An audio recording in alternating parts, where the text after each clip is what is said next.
Assalamualaikum warahmatullahi wabarakatuh. Selamat siang adik-adik.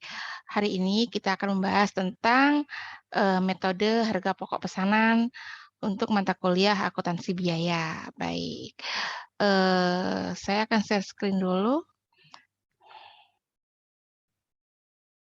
Metode harga pokok pesanan atau job order cost. Jadi di akuntansi biaya kita akan mengenal job order costing atau ada eh, jo- eh, metode harga pokok proses. Jadi yang sekarang kita belajar tentang metode harga pokok pesanan. Jadi yang dimaksud dengan barang pesanan. Jadi metode harga pokok pesanan adalah bagaimana menghitung harga pokok barang pesanan. Jadi kenapa disebut dengan barang pesanan? Karena barang-barang ini diproduksi sesuai dengan pesanan. Jadi ada disebut barang produksi gitu ya. Kalau perusahaan itu secara kontinu memproduksi suatu produk, eh, ada pesanan, tidak ada pesanan, nah itu biasa kita sebut dengan barang produksi. Nah, karena di sini perusahaan itu memproduksi sesuai dengan pesanannya, nah kita sebut dengan barang pesanan. Jadi gambar ini contohnya adalah percetakan gitu ya. Perusahaan ini mencetak sesuai dengan pesanan dari konsumennya. Ini juga ada mebel. Mebel ada perusahaan mebel yang memang produksi tanpa meskipun nggak ada pesanan mereka tetap produksi. Ada juga mebel yang memproduksinya sesuai dengan pesanan. Nah, di sini kita ambil contoh perusahaan percetakan dan perusahaan mebel. Ini hanya contoh saja, pastinya lebih dari itu ya.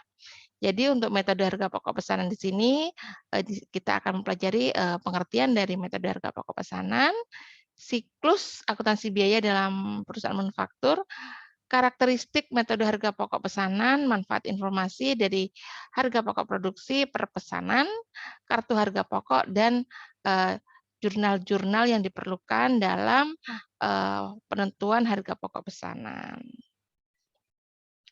Jadi apa sih yang dimaksud dengan metode harga pokok pesanan? Jadi metode ini digunakan oleh perusahaan yang berproduksi berdasarkan pesanan.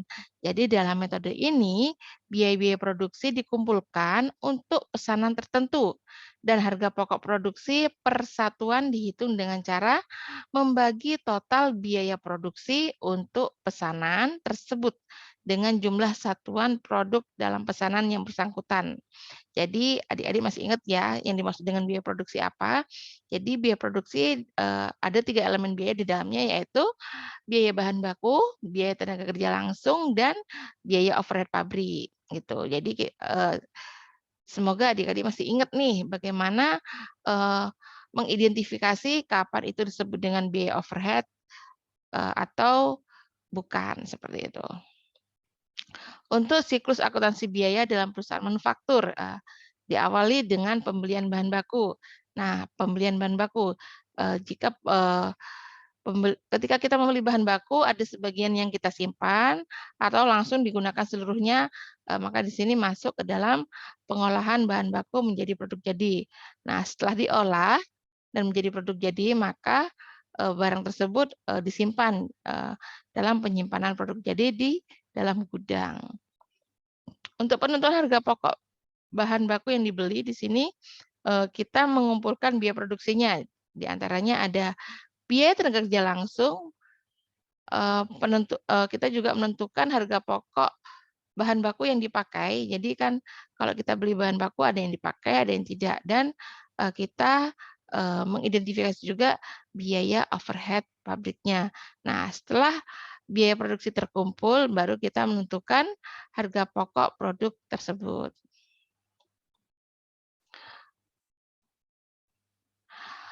Untuk siklus akuntansi biaya di sini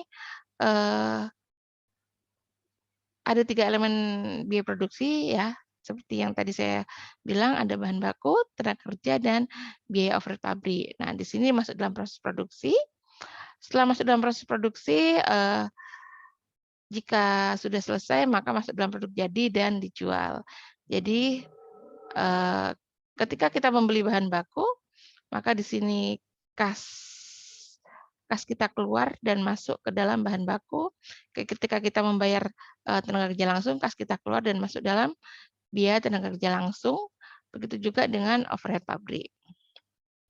Setelah bahan baku terpakai, maka di sini keluar masuk dalam barang dalam proses. Begitu juga untuk tenaga kerja langsung dan BOP. Nah, setelah barang dalam proses selesai, di sini masuk dalam produk jadi. Setelah produk jadinya siap, kita hitung HPP-nya. Jadi angkanya masuk di HPP. Setelah laku terjual, maka nilai dari barang jadi ini kita masukkan ke dalam akun HPP untuk pencatatan penjurnalannya. Karakteristik metode harga pokok pesanan. Jadi di sini karakteristiknya proses pengolahan produk terjadi secara terputus-putus. Produk yang dihasilkan sesuai dengan spesifikasi yang diminta pemesan dan produksi ditujukan untuk memenuhi pesanan. Jadi karakteristik dari metode harga pokok pesanan yaitu produk itu hanya diproduksi sesuai dengan permintaan konsumen. Jadi kalau misalkan konsumen minta 10 piece misalkan, maka di situ kita hanya menghitung harga pokok 10 piece produk tersebut.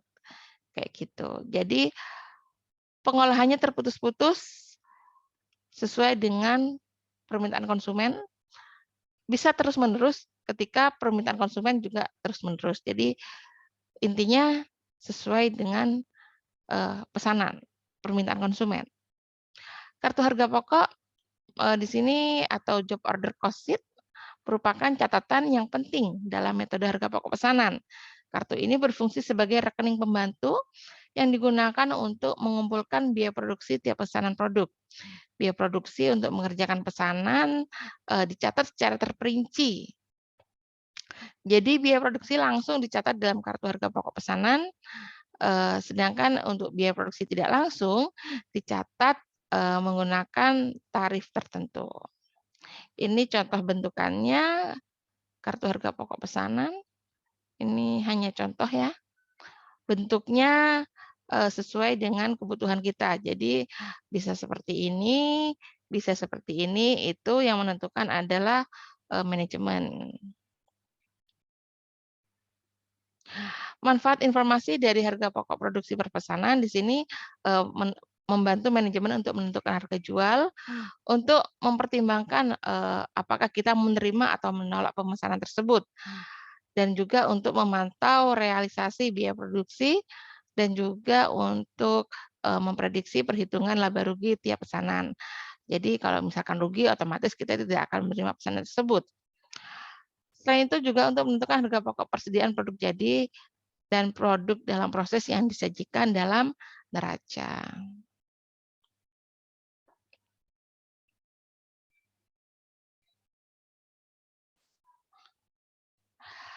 Karakteristik dari metode harga pokok pesanan di sini digunakan jika perusahaan memproduksi berbagai macam produk sesuai dengan spesifikasi pemesan, dan setiap jenis produk perlu dihitung harga pokoknya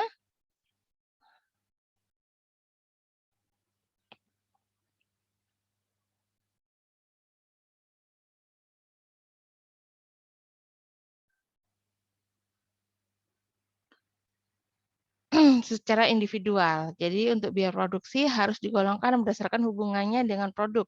Jadi biaya produksi langsung dan biaya produksi tak langsung. Biaya produksi langsung terdiri dari biaya bahan baku, biaya tenaga kerja langsung, sedangkan biaya produksi tak langsung kita sebut dengan BOP atau biaya overhead pabrik. Biaya produksi langsung diperhitungkan sebagai HPP pesanan berdasarkan biaya yang sesungguhnya terjadi, sedangkan BOP dihitung berdasarkan tarif.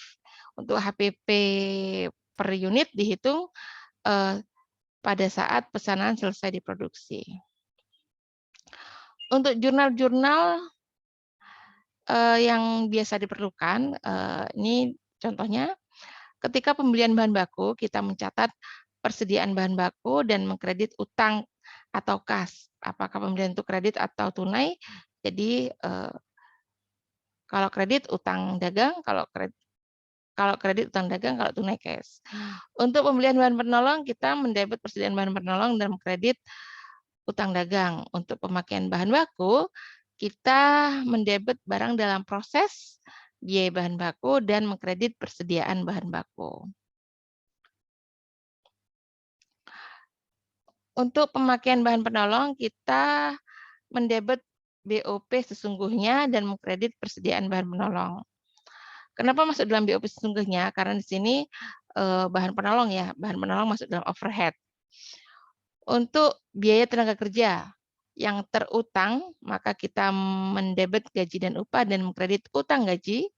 Setelah itu, utang gaji ini kita distribusikan, ada gaji yang termasuk dalam tenaga kerja langsung, ada gaji yang masuk dalam BOP sesungguhnya. Ada gaji yang termasuk dalam biaya administrasi dan umum, dan ada gaji juga yang termasuk dalam biaya pemasaran. Nah, di situ kita distribusikan sesuai dengan kelompoknya, dan kita mengkredit gaji dan upah. Jadi saya harap adik-adik masih ingat kapan gaji itu disebut dengan BTKL, kapan disebut dengan BOP sesungguhnya, kapan disebut dengan gaji yang termasuk dalam biaya administrasi dan umum, kapan gaji itu disebut dengan biaya pemasaran. Jadi saya tidak akan membahasnya di sini karena ini pastinya adik-adik harus sudah paham di pengantar akuntansi sebelumnya gitu ya. Untuk pembayaran gaji, kita mendebit utang gaji dan mengkredit kas. Untuk BOP yang dibebankan,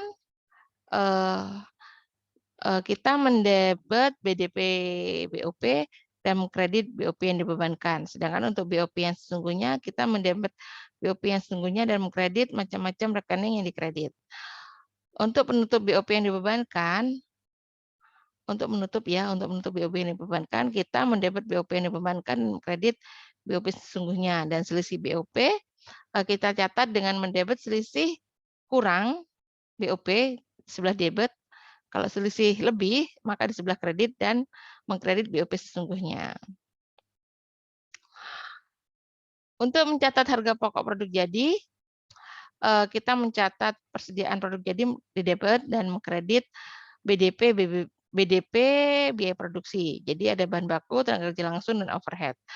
Sedangkan untuk mencatat harga pokok produk dalam proses, kita mencatat persediaan barang dalam proses dan mengkredit BDP, biaya produksi, untuk ketiga biaya produksi tersebut. Dan untuk mencatat harga pokok produk yang dijual, kita mendebit harga pokok penjualan dan mengkredit persediaan produk jadi. Untuk mencatat pendapatan penjualan, kita mendebit piutang atau kas, tergantung transaksinya tunai atau kredit, dan mengkredit penjualan. Ini tidak ada hasil nih, langsung penjualan aja ya. Nah, dan mengkredit penjualan. Jadi kalau HPP sesuai dengan HPP-nya, kalau penjualan kita menggunakan harga jualnya. Untuk contoh soal, silakan dilihat di PPT ya, PPT saya share. Jadi setelah adik-adik mempelajari contoh soal tersebut, silakan dikerjakan. Silakan dikerjakan soal dari PT Mitra Muda. Terima kasih untuk hari ini. Semoga bermanfaat. Saya akhiri. Jika ada pertanyaan bisa diajukan di WA Group kayak gitu ya. Jadi bebas kapan aja ketika adik-adik belajar silakan diajukan pertanyaannya jika mengalami kesulitan. Saya akhiri. Terima kasih. Assalamualaikum warahmatullahi wabarakatuh. Salam sehat.